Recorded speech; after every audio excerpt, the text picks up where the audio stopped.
వేదిక టీవీ ప్రేక్షకులకు స్వాగతం. వేదిక టీవీ చేపడుతున్న సర్వే ఏదైతే ఉందో ఇది కేవలం ప్రజల అభిప్రాయాలు మాత్రమే. వేదిక టీవీ అభిప్రాయం కాదు. నిజాన్ని నిర్భయంగా ప్రజలతో మాట్లాడి చర్చించడానికి వేదిక టీవీ ఎల్లప్పుడూ కృషి చేస్తుంది. ప్రజల సమస్యలను ప్రభుత్వానికి చేరవేయడమే లక్ష్యంగా ఈ సర్వే చేపడుతున్నాం. ఇందులో భాగంగా ఈరోజు సూర్యాపేట జిల్లాకు రావడం జరిగింది. మరి ఈ సూర్యాపేటలో ఉన్నటువంటి కొత్త బస్ స్టాండ్కి చాలా గ్రామాల నుంచి ప్రజలు నేరేడుచెల్ల, భీమారం, కోదాడ, తుంగతుర్తి, తొర్రూరు, ఖమ్మం, మహబూబాబాద్, నల్గొండ, నెక్రకల్ నుంచి ప్రజలు ఇక్కడికి రాకపోకలు సాగిస్తుంటారు. మరి ఇక్కడ ఉన్నటువంటి ప్రజలతో మాట్లాడి కాంగ్రెస్ హయాంలో సీఎం రేవంత్ రెడ్డి గారి పాలన విధి విధానాలు ఏ విధంగా జరుగుతున్నాయి, మరి అలాగే రేవంత్ రెడ్డి గారు ప్రవేశపెట్టిన ఈ 6 గ్యారెంటీలు కానీ సంక్షేమ పథకాలు కానీ లబ్ధిదారులకు ఏ విధంగా లబ్ధి చేకూరుతున్నాయి, మరి గతంలో కేసీఆర్ గారి పాలన విధి విధానాలు ఏ విధంగా జరిగిన విషయాన్ని వాళ్ళ అభిప్రాయం ద్వారా తెలుసుకునే ప్రయత్నం చేద్దాం. రిపోర్టర్ కార్తిక్ గౌడ్, వేదిక టీవీ. పాలనపై మీ అభిప్రాయం ఏంటి సార్? గతంలో కేసీఆర్ పాలనలోనే కొన్ని విషయాలలో దళితుల పట్ల చాలా అన్యాయం జరిగింది. 3 ఎకరాల భూమి, దళిత బంధు విషయంలోనే కొన్ని ప్రాంతాల్లో మాత్రమే దళితులకి ఇది పైలట్ ప్రాజెక్ట్ పేరుతోని కొంతమందికి మాత్రమే న్యాయం జరిగింది. చాలా కూడా దళితులకు న్యాయం జరిగిన పరిస్థితులు ఉన్నాయి. ఇలా 3 ఎకరాల భూమితోని, డబుల్ బెడ్ ఇల్లుతోని ఇలా చాలా వరకు కూడా వాళ్ళ కార్యకర్తలకు ఇవ్వడం జరిగింది. ప్రజల్లోనే ఎక్కువ శాతం ఇవ్వలేని పరిస్థితి ఏర్పడ్డది. కాబట్టి ఈసారి కూడా ప్రభుత్వానికి, రేవంత్ రెడ్డి గారికి ఒకటే చిర సూచన, ఇదే గతంలో చేసినటువంటి కేసీఆర్ ప్రభుత్వం చేయకుండా ఈసారి కూడా ఈ ప్రభుత్వం కొంచెం ముందుండాలని ఉండాలని కోరుకుంటాం. Okay, thank you sir. Okay, నమస్తే అండి. మీ పేరు సార్? నా పేరు శివాడిని. ఏం చేస్తుంటారు సార్? వ్యాపారం, మామిడికాయ మ్యాంగో వ్యాపారం. గ్రామం, మండలం ఎక్కడ సార్? సత్తుపల్లి మండలం, గ్రామం పాకలగూడెం. సీఎం రేవంత్ రెడ్డి గారి పాలనపై మీ అభిప్రాయం ఏంటి సార్?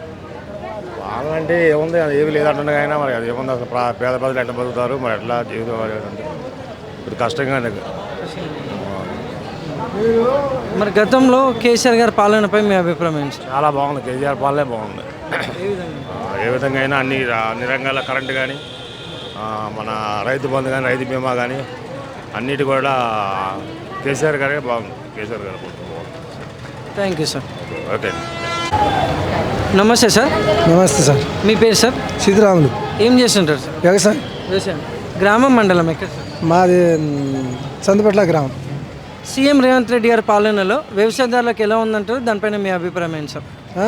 వ్యవసాయదారులకు ఎలా ఉందంటారు? వ్యవసాయదారులకు ఇక ఏముంది సార్, ఇప్పుడు రైతు బంధు ఇస్తానే రైతు బంధు చేశాడు, కొంతమందికి వేయలేదు, కొంతమందికి వేసిండు. ఇక రుణమాఫీ కూడా కొంతమందికి అయింది, కొంతమందికి 2 లక్షలు కాలేదు. మా కాలే 1,50,000 మాది కాలే. ఇక గతంలో అయినాయి, ఇక అయితే అంటే ఎదురు చూస్తున్నాం, అది కాలే. ఇక బస్ ఫ్రీ పెట్టిండు, అది ఒకటి ఉంది. మళ్ళా వేరేది ఏముంది, ఇక సన్న బియ్యం ఇస్తుండు, మంచి పథకమే ఇస్తుండు. సన్న బియ్యం మంచి పథకమే. మళ్ళీ అలాగనే చూసుకుంటే ఆయన చేసే పని కూడా జర మంచిగానే చేస్తుండు. కాకపోతే రుణమాఫీ అందరికీ కాలే, మళ్ళీ రైతు బంధు అందరికీ పడలే.